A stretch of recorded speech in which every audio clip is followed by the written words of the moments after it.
Hello दोस्तों, आपका स्वागत है मेरे इस यूट्यूब चैनल पर। दोस्तों, आज मैं आपके लिए आपकी खिदमत में एक और नए इंटरेस्टिंग टॉपिक पर वीडियो पेश करने जा रहा हूं। सो प्लीज़ इस वीडियो को बिना स्किप किए लास्ट तक देखना। तो चलिए दोस्तों, आज की वीडियो की शुरुआत करते हैं। दोस्तों, SVB यानी कि सिलिकॉन वैली बैंक के दिवालिया घोषित होने से और दिवालिया घोषित होने की वजह से पूरी दुनिया की जो बैंकिंग एवं कॉरपोरेट सेक्टर में जो हड़कंप मच गया है वो काफ़ी डरावना है।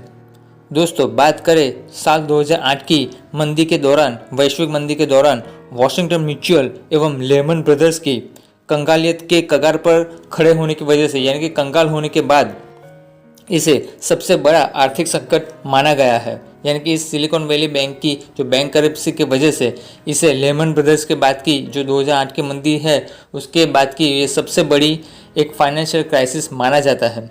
इस खबर के बाद US गवर्नमेंट ने फेडरल डिपॉजिट इंश्योरेंस कॉरपोरेशन को SVB यानी कि सिलिकॉन वैली बैंक की एसेट रिसीवर यानी कि लिक्विडेटर के तौर पर अपॉइंटमेंट करने की भी ऑफिशियली घोषणा कर दी है। भारत के पेटीएम जैसे कई स्टार्टअप्स के लाखों करोड़ों रुपए इस सिलिकॉन वैली बैंक में फंसे हुए हैं। SVB की हालत तब खस्ता हुई कि जब इसकी जो मूल यानी कि पेरेंट कंपनी जिसका नाम था SVB फाइनेंशियल ग्रुप ने अपने पोर्टफोलियो से $21 बिलियन की सिक्योरिटीज बेचने की घोषणा की। ये कदम अपनी फाइनेंशियल सिचुएशंस को यानी कि फाइनेंशियल जो स्टेबिलिटी है उसको मजबूत करने के लिए ये ठोस कदम उठाया गया था। लेकिन दूसरी ओर फेडरल रिजर्व ने ब्याज दरों में बढ़ोतरी करने की वजह से इस बैंक की रेवेन्यू में भी काफ़ी तेज़ गिरावट दर्ज की गई है। यानी कि गरीबी में आटा गीला ऐसी हालत कुछ SVB के साथ हुई है। इस बैंक की जो बैकग्राउंड की बात करें तो इस SVB बैंक की स्थापना साल 1983 में अमेरिका में हुई थी। ये बैंक अक्सर सिलिकॉन वैली में स्थित कई स्टार्टअप्स में इन्वेस्ट करती थी। साल 31 दिसंबर 2022 को इस बैंक की टोटल एसेट्स तकरीबन $212 अरब की आसपास की थी। इसके क्लाइंट्स में शॉपिफाई एवं पिंटरेस्ट जैसी कंपनियां भी शामिल हैं। इस खबर के चलते इस बैंक के शेयरों के दाम में भी तकरीबन, यानी कि SVB बैंक की दिवालिया घोषित होने की खबर से इस बैंक के जो शेयर्स थे उसके दाम में भी तकरीबन 60% तक की गिरावट दर्ज की गई थी। और इसका नेगेटिव इम्पैक्ट इस बैंक के बॉन्ड यील्ड पर भी पड़ा था।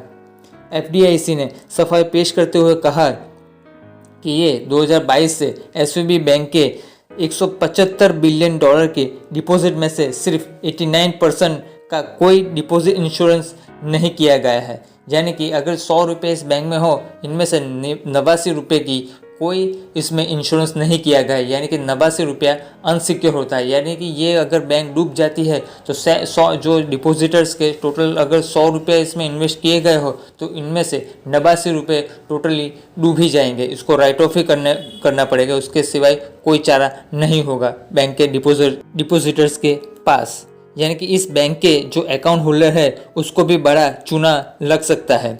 इतना ही नहीं, सिलिकॉन वैली के अलावा कई भारत के स्टार्टअप्स यानी कि जो भी यूनिकॉर्न इसमें से कई जो यूनिकॉर्न स्टार्टअप्स है उसके पैसे भी इस SVB बैंक में डूब सकते हैं अगर SVB बैंक दिवालिया घोषित हो गई तो।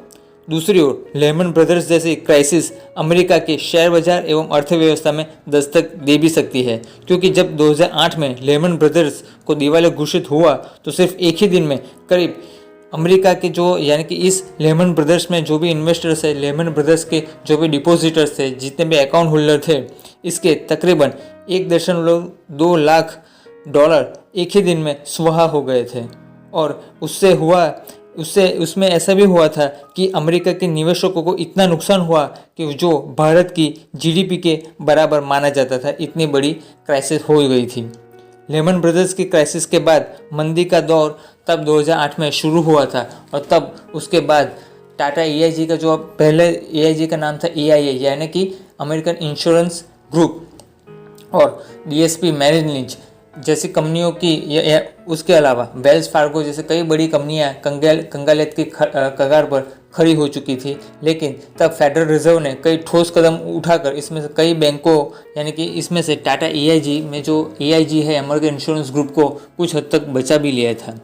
ऐसे में अमेरिकी सरकार ने इसे बचाने के लिए बेल आउट पैकेज भी नहीं दिया तो पूरे विश्व के अर्थतंत्र के लिए ये खतरे की घंटी के समान हो सकता है। इसके बंद होने के पीछे वजह यह भी हो सकती है यूएस फेडरल रिजर्व ने बढ़ोतरी की गए ब्याज दरों से इस बैंक को हुआ लगातार घाटा एवं अहम वक्त पर फंडिंग नहीं मिलने की वजह से ये बैंक यानी कि एसवीबी बैंक डूब भी सकता है। अगर ये बैंक डूब गया तो इसमें तकरीबन 10,000 स्टार्टअप्स के जो काम करने वाले जो एम्प्लॉयज़ है उसके भी कई लाखों डॉलर्स इसमें फंस सकते हैं एवं डूब भी सकती है और इससे करीब 1 लाख एम्प्लॉयज़ को सैलरी भी नहीं मिल पाएगी। इससे ये एसवीबी बैंक इसके अलावा सिग्नेचर बैंक नामक एक और बैंक भी इस कंकालियत की कगार पर खड़ा हुआ है इस एसवीबी क्राइसिस की वजह से। अगर इसमें अहम समय पर बेल आउट पैकेज अमेरिकन सरकार ने घोषित नहीं किया तो अमेरिका के 110 बैंकों की हालत एसवीबी जैसी भी हो सकती है और फिर से अमेरिकन अर्थव्यवस्था एवं वैश्विक अर्थव्यवस्था में 2008 जैसी मंदी का जो डर है वो गहरा भी सकता है।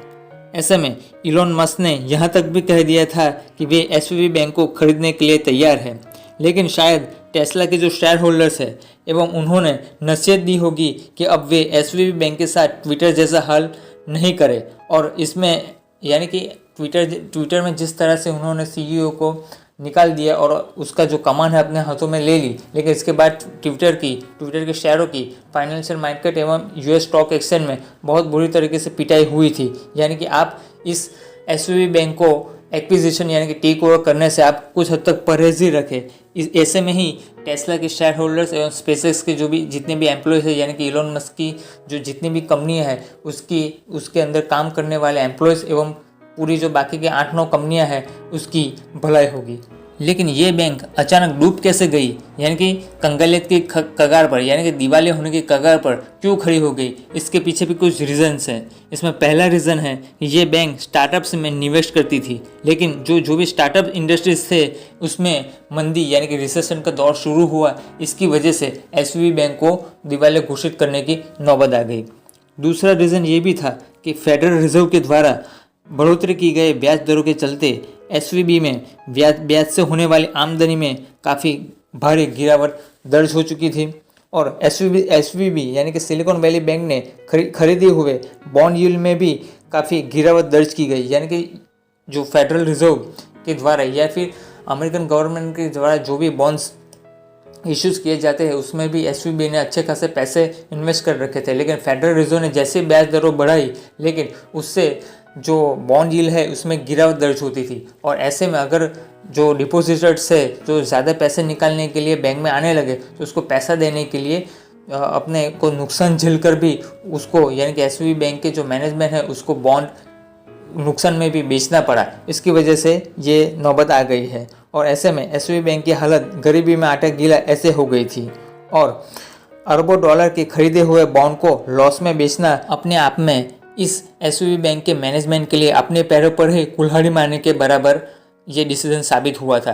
लेकिन दूसरे सिक्के के दूसरा पहलू देखें तो इस बैंक ने गंभीर सिचुएशन में अगर डिपॉजिटर के पैसे वापस लौटा देता है तो डिपॉजिटर को लगेगा कि कंपनी यानी कि इस बैंक की जो फाइनेंशियल सिचुएशन है वो काफ़ी मजबूत है और कुछ जो डिपॉजिटर्स है उसका भरोसा वो इस बैंक में कायम रख सकते हैं।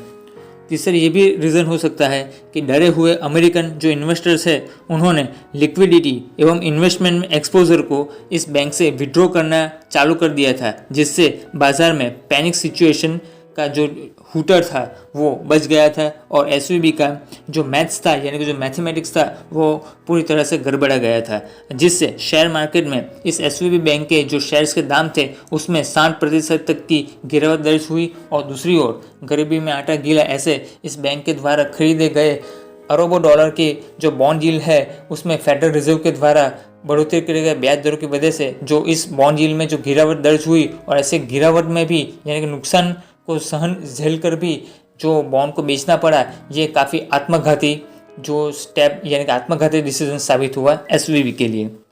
ऐसे में एफडीआईसी यानी कि जो फेडरल डिपॉजिटरी इंश्योरेंस कॉरपोरेशन है उन्होंने अमेरिकन बैंकों में जमा हुए डिपॉजिट पे तकरीबन $2.5 लाख जितना इंश्योरेंस देता है, ऐसा नियम है।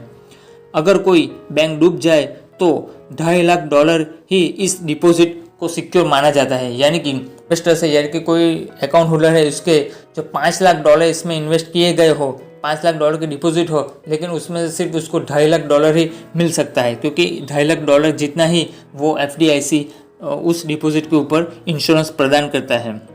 और ऐसे में ऐसे सिचुएशन में SVB बैंक के बंद होने के बावजूद लिक्विडेशन के बाद अकाउंट होल्डर को $2.5 लाख तक के ही उसे पैसा मिल सकता है, यानी कि $2.5 लाख जितने ही पैसे जो डिपॉजिटर्स है वो विड्रॉ कर सकते हैं। तक की डिपॉजिट पे इंश्योरेंस कवर देता है ये FDIC। ताज्जुब की बात यह है कि SVB में जमा $175 अरब में से सिर्फ 11% जो डिपॉजिट है उसका ही इंश्योरेंस कवर किया गया था, बाकी की जो 89% जो डिपॉजिट है उसका इंश्योरेंस कवर नहीं किया गया था। यानी कि जो डिपॉजिटर्स है उनमें से जितने भी डिपॉजिट हैं उनमें से 10% डिपॉजिट ही वो डिपॉजिटर्स वो विड्रॉ कर सकते हैं, बाकी की जो 89 to 90% डिपॉजिट है वो इस बैंक के साथ ही डूब जाएगी। यानी कि सिचुएशन काफ़ी खस्ता होने वाला है।